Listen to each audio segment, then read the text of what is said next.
Et le 19-20 se poursuit dans votre région avec le magazine 7 au centre. Tout au long de cette semaine, nous reviendrons sur l'histoire et le destin de l'Orléanais Jean Zay, entré au Panthéon au mois de mai avec d'autres héros de la Résistance. Vous allez voir que plus de 70 ans après sa mort, l'œuvre de Jean Zay perdure. Son héritage de ministre de l'Éducation du Front populaire et ses réformes pour l'école, mais aussi ses valeurs et ses combats plus que jamais d'actualité. Ce soir, on s'intéresse aux racines de son engagement et tout a commencé à Orléans. C'est ce que nous racontent Pierre Boucheton et Pierre-Dominique Lepay.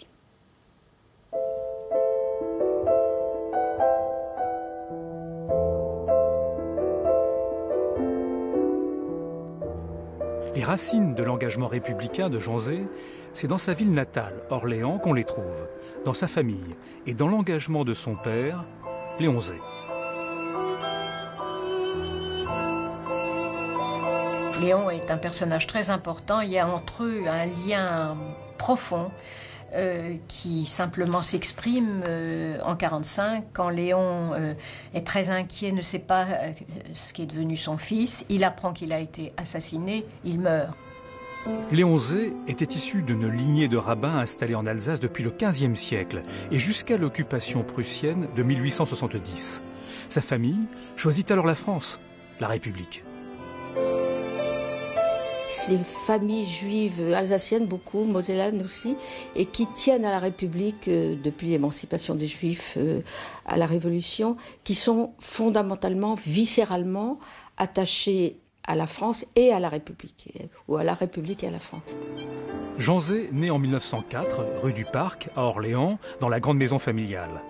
Il n'a que 12 ans lorsque son père part à la guerre.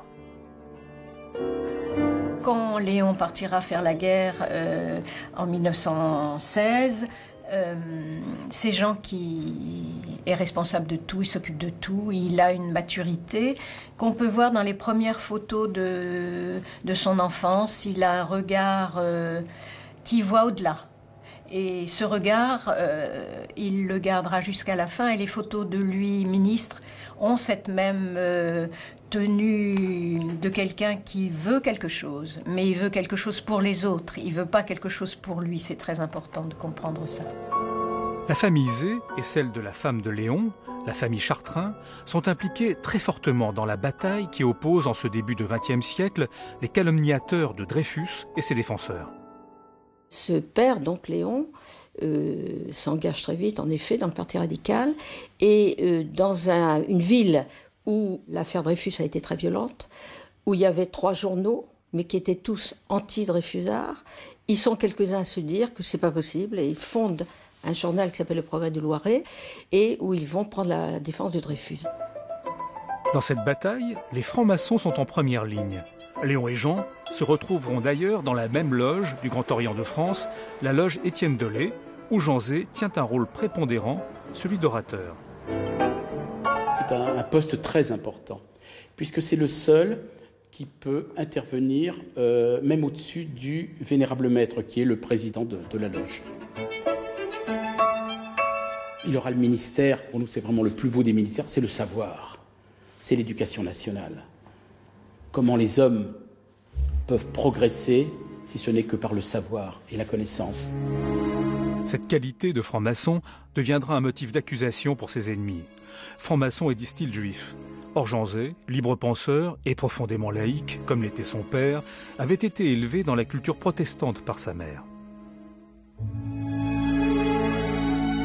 J'ai toujours entendu parler de mon père protestant, de ce baptême, de leur mariage au temple. Mais c'est vrai que son père est juif, mais comme il n'est pas pratiquant, comme il est inscrit à la libre pensée, que Jean Zay est inscrit également à la libre pensée, c'est plutôt une famille laïque qu'une famille juive. Donc le moment où les racines reviennent dans l'actualité, c'est le moment où, en 1932, il se présente à la députation. Et là, évidemment, comme ses adversaires de droite n'ont absolument pas envie, ne veulent pas le voir là, eh bien, ils cherchent ce qu'ils vont pouvoir trouver de plus terrible pour l'empêcher d'accéder à la députation.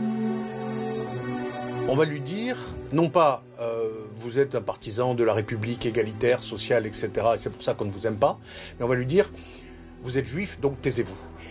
Et ça s'enracine à Orléans, parce que on oppose à la figure de Jean Zay une autre figure emblématique d'Orléans, c'est-à-dire Jeanne d'Arc. Jeanne d'Arc est une sorte d'héroïne nationale catholique, en quelque sorte. Elle a été héroïne anti-anglaise au milieu du 19e siècle, héroïne anti-allemande au moment de la guerre de 70. Elle est devenue héroïne anti-juive.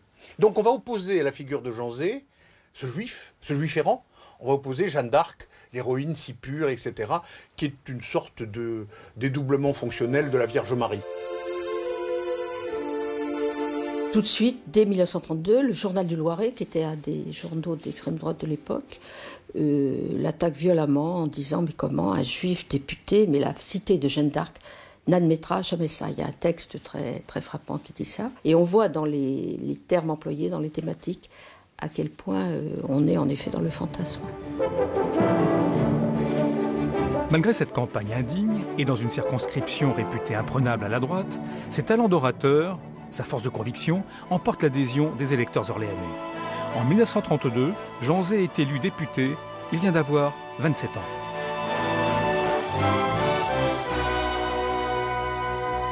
Et l'histoire de Jean Zay ne fait que commencer. C'est une série à suivre demain.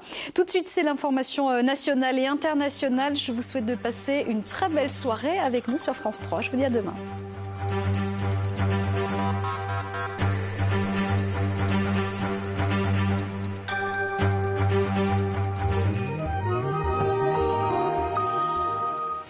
Bonsoir à tous. À l'aube, le ciel sera chargé demain matin avec même quelques petites pluies résiduelles sur le Loiret. Après quelques heures, le temps redeviendra sec et les éclaircies reviendront par l'ouest. Les températures seront plus basses que ce matin avec 13 à 15 degrés. Et puis l'après-midi, le temps sera sec et le ciel sera désormais plus équitablement partagé entre nuages et éclaircies. Les températures l'après-midi, 21 à Dreux, 22